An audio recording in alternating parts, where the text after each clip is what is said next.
Assalamualaikum warahmatullahi wabarakatuh. Kami dari kelompok 3 kelas F program studi PGSD Universitas Jember Kampus Bondowoso ingin menjelaskan tentang jenis layanan orientasi dan informasi dalam bimbingan dan konseling.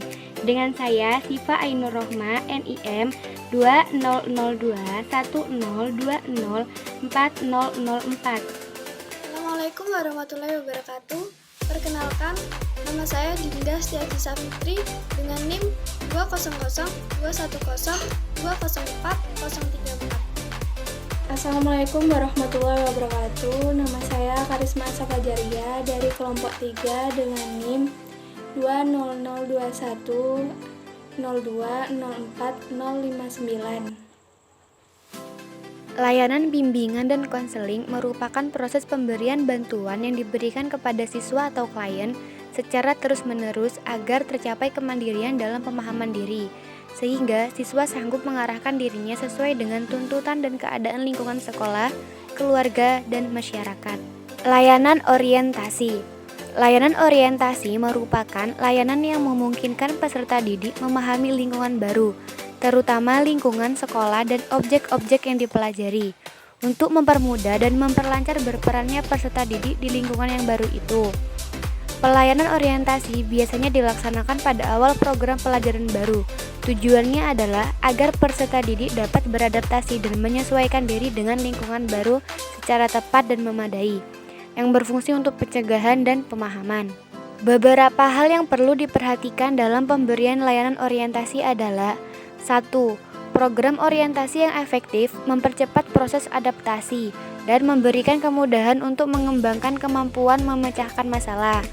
2. Murid-murid yang mengalami masalah penyesuaian ternyata kurang berhasil di sekolah. 3. Anak-anak dari kelas sosial ekonomi yang rendah memerlukan waktu yang lebih lama untuk menyesuaikan diri daripada anak-anak dari kelas sosial ekonomi yang lebih tinggi. Ada baiknya layanan orientasi juga diberikan kepada orang tua siswa juga. Hal ini dikarenakan pemahaman orang tua terhadap berbagai materi orientasi akan membantu mereka dalam memberikan kemudahan dan pelayanan kepada anak-anaknya untuk dapat mengikuti pendidikan di sekolah dengan sebaik-baiknya. Lingkup layanan orientasi di sekolah dasar. Adapun layanan bimbingan dan konseling perlu memiliki orientasi tertentu. Menurut Humphreys dan Trexler tahun 1954, sikap dasar pekerjaan bimbingan itu ialah bahwa individual merupakan suatu hal yang sangat penting. Sedangkan menurut Prayitno tahun 1982 menyatakan bahwa layanan bimbingan dan konseling harus berorientasi pada masalah-masalah yang dihadapi oleh klien pada saat ia berkonsultasi. Ini berarti layanan bimbingan dan konseling harus berpusat atau berorientasi pada masalah yang dihadapi oleh klien.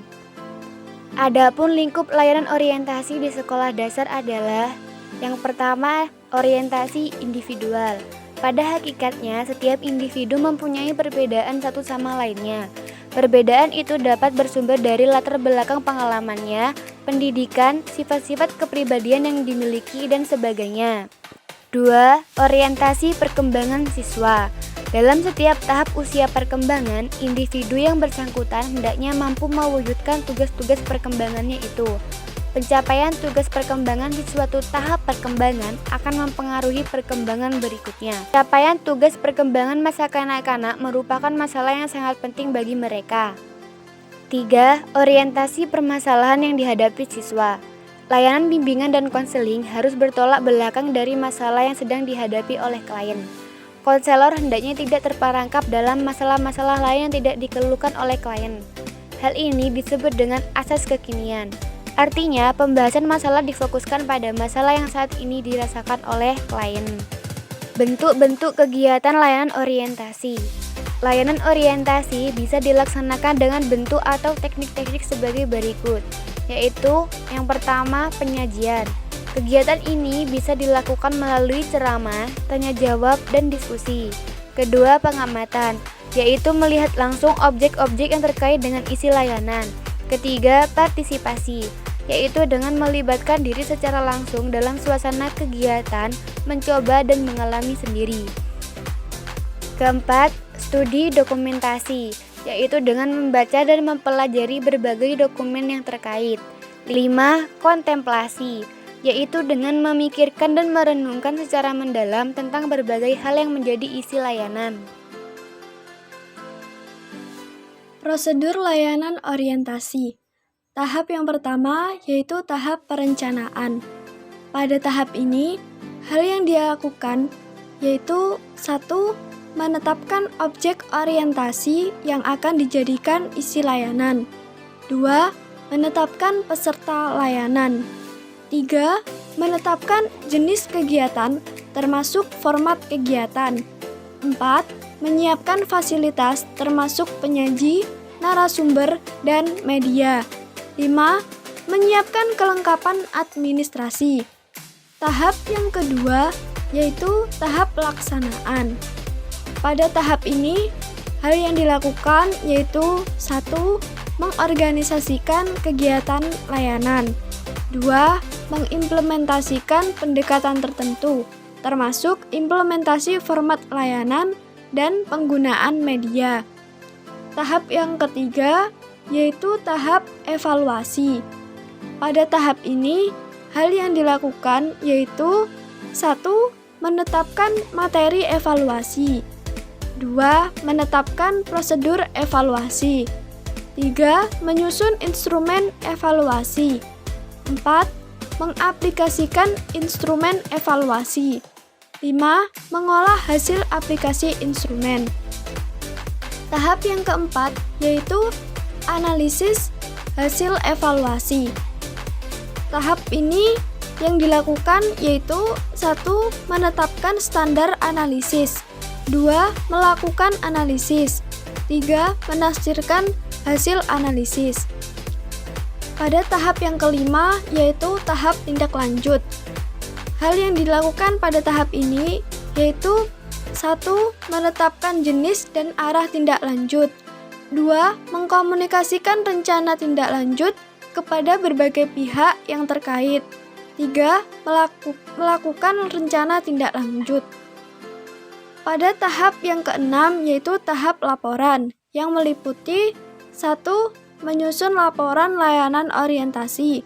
2. Menyampaikan laporan kepada pihak-pihak terkait. 3.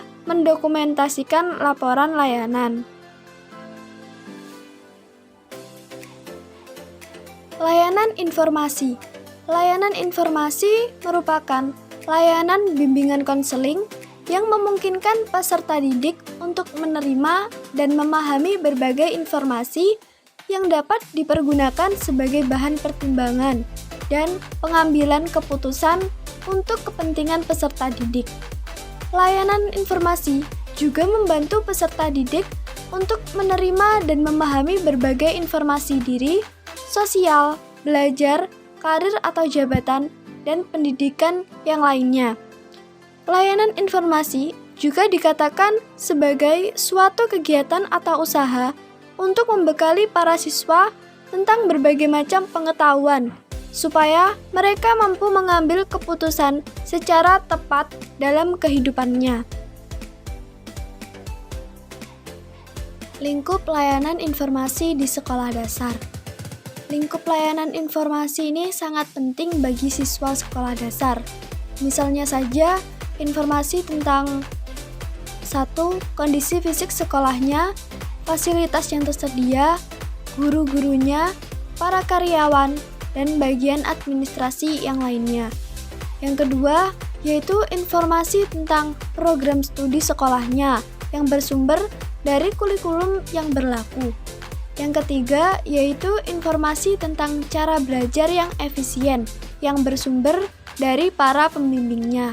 Yang keempat, yaitu informasi tentang usaha kesehatan sekolah yang bersumber dari dokter dan para perawat kesehatan. Saya di sini akan menjelaskan tentang bentuk-bentuk kegiatan layanan informasi dan prosedur layanan informasi. Yang pertama yaitu bentuk-bentuk kegiatan layanan informasi mencakup beberapa metode. 1. Ceramah.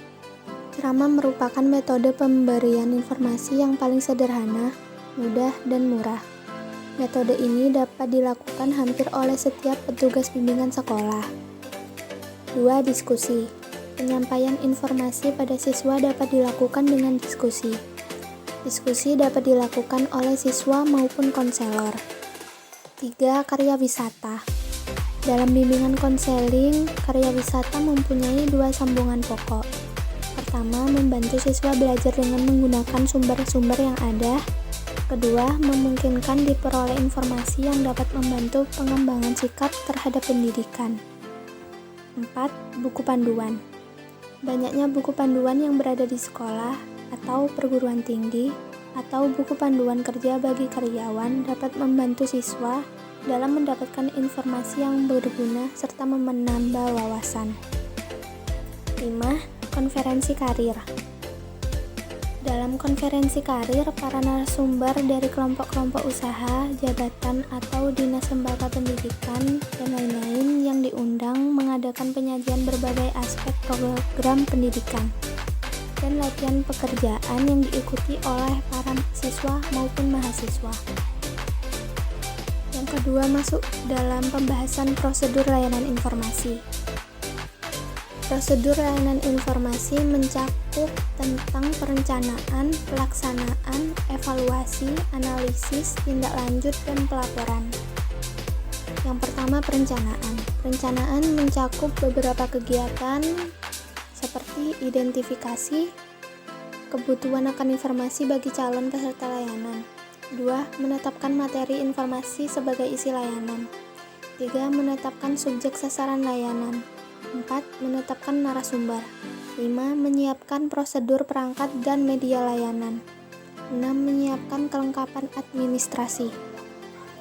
Yang kedua, pelaksanaan. Pelaksanaan mencakup beberapa kegiatan. Yang pertama, mengorganisasikan kegiatan layanan. 2. Mengaktifkan peserta layanan. 3. Mengoptimalkan penggunaan metode dan media. Yang ketiga, ada evaluasi. Evaluasi mencakup beberapa kegiatan, yaitu 1. Menetapkan materi evaluasi. 2. Menetapkan prosedur evaluasi. 3. Menyusun instrumen evaluasi. 4. Mengelola hasil aplikasi instrumen. Yang keempat, ada analisis hasil evaluasi. Analisis hasil evaluasi mencakup beberapa kegiatan. Yang pertama, 1. Menetapkan norma atau standar evaluasi. 2. Melakukan analisis. 3. Menafsirkan hasil analisis. Yang kelima, ada tindak lanjut. Tindak lanjut mencakup beberapa kegiatan. Yang pertama, 1. Menetapkan jenis dan arah tindak lanjut. 2. Mengomunikasikan rencana tindak lanjut kepada pihak-pihak yang terkait. 3. Melaksanakan rencana tindak lanjut. Yang keenam, ada pelaporan. Pelaporan mencakup beberapa kegiatan. Yang pertama, 1. Menyusun laporan layanan informasi. 2. Menyampaikan laporan kepada pihak-pihak terkait. 3. Mendokumentasikan laporan. Selain itu, ada beberapa kegiatan pendukung dalam layanan informasi, yaitu 1. Aplikasi instrumentasi dan himpunan data. 2. Konferensi kasus. 3. Kunjungan rumah. 4. Ahli tangan kasus.